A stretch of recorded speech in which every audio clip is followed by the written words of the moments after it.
Hello there, this is LEGO Dynasty, and today I'm bringing you guys my review of the LEGO Star Wars Boba Fett Starship Microfighter.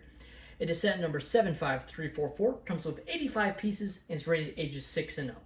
Now this set retails in the United States for $9.99 and in Canada for $13.99.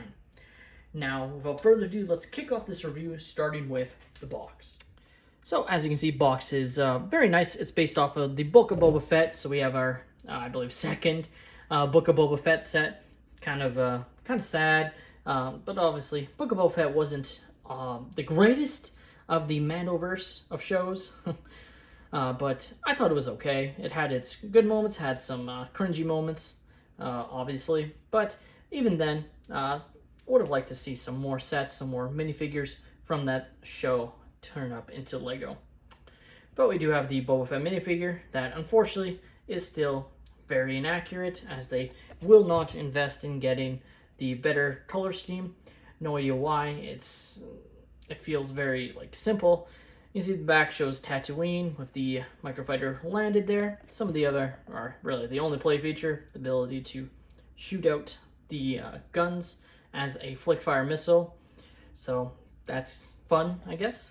Here's the manual. Nothing special about it, same old rendered image, but figure I'd show it. A nice small manual, and yeah. And these are the extra pieces. As you can see, you get quite a few of them. In all reality, you get the one black lightsaber hilt, one Technic piece, a slow piece, and then another modified stud piece. So, and then here's our Boba Fett minifigure. Again, great torso and leg printing, great arm printing, just absolutely fantastic. The big letdown is the helmet and jetpack, which are supposed to be printed or should be printed closer into this dark green color scheme that we see here on the torso. This is just very inaccurate. I would have preferred even if this was, fully in this color, I would have greatly preferred that. Just would have looked a lot better, because it's not this sand green. It just isn't. It's completely inaccurate at this point, especially for the Book of Boba Fett. For the previous set, it was still inaccurate, but you could have said, okay, LEGO just wanted to reuse the part, or even the Slave One, but at this point, they would have heard the complaints, and they just didn't care enough to adjust it. Again, I understand this is a cheaper set, but I feel like this just leads more credence that even if we get another Mandoverse era Boba Fett, it's probably going to be this one. They won't update it, and you're better off buying a custom helmet and jetpack to replace this on this character, rather than if you care that much about accuracy, because I strongly doubt we'll ever get a better one than this. He does have the sort of Space Police pistol with this black lightsaber hilt to represent his weapon, which looks pretty nice.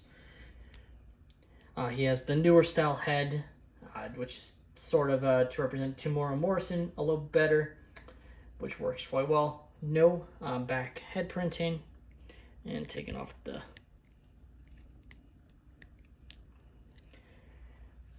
jetpack, you can see his back printing there, which looks great. Here's the Microfighter itself, the Slave One, or the Boba Fett Starship, as we can't reference slavery anymore in Star Wars, even though, Anakin was a slave and it's fantasy, but just can't do that. Just kind of annoying. But at the end of the day, it's still in canon, known as the Slave One, until Disney goes through and changes that Clone Wars line. So at the end of the day, the build itself is pretty decent. I think it does a great job capturing the look of the Slave One, or Boba Fett Starship. I'm going to call it the Slave One because that's what I grew up calling it. But you can see nice sand green there, nice green brick pieces. And the back, you can see the engine parts. Looks pretty nice. Again, 85 pieces. You're not going to write home about this thing. It's not going to compete with a UCS set whatsoever, as it's not marketed towards that. This is sort of the next stage from a 4+ set as a 6+ set, so kids can definitely build this set at ease and have fun with it. You do have the flick fire missile up the guns, so you do have the flick fire missiles for these cannons or machine guns. as you can see there. And of course you can fit Boba Fett inside, so just take off his gun. You can kind of see inside there. There's enough room for him to stand with his jetpack on, which is nice. And you can see you can fully fit him underneath that sort of angle piece with his helmet, which is very nice to see, actually. Pretty nice to have him sit in there. And he's pretty solid in there. He's not going to like fly out or knock the window off. So, as you can see, so he's solid in there. And you can whoosh him around, of course. Pretend he's shooting off bad guys.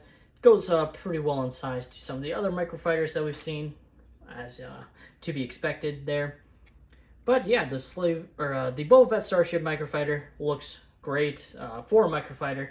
It's nothing to go crazy about, but if you're looking for an introduction for your kids or just want a smaller Lego set to give to someone, this one goes great. The Lego Star Wars Boba Fett's Starship Microfighter is overall not the best microfighter we've ever gotten, but it's a pretty decent one and has a overall pretty good Boba Fett minifigure. Just if you're okay to move past the helmet and jetpack being the wrong color from what it is in canon, as they should have updated it by this point. It's been quite a few properties, quite a few years since we've seen Boba Fett update his armor, so to not see Lego put the money forth to slightly change the color of the helmet, we're talking a different shade of green, just like the torso print, would have been more accurate, would have been a much more desirable minifigure in my opinion, but unfortunately this is likely what we're stuck with, unless Boba Fett changes his armor again in the future. Who knows what he may do. But as a microfighter itself, at such a low, cheap price point, if you aren't willing to get this minifigure in one of the more expensive sets, such as the smaller Slave 1 set, or even, of course, Boba Fett's Palace set, that of course is a lot more expensive, then I think this is a great set to get this minifigure, because overall, that minifigure is very good, especially the torso and leg printing. It's just, in my opinion, the helmet that really, and the jetpack that really hurt the minifigure from looking perfect. But with that being said, that's all my opinion. So let me know your thoughts on the Boba Fett's Microfighter in the comments down below. Have you guys picked up this microfighter? Are you guys against microfighters? As they seem to be dying out, they seem to not really be a priority by LEGO anymore. Or are you guys still planning on getting this? If you have liked this video, please leave a like and subscribe. And have a great day, everyone.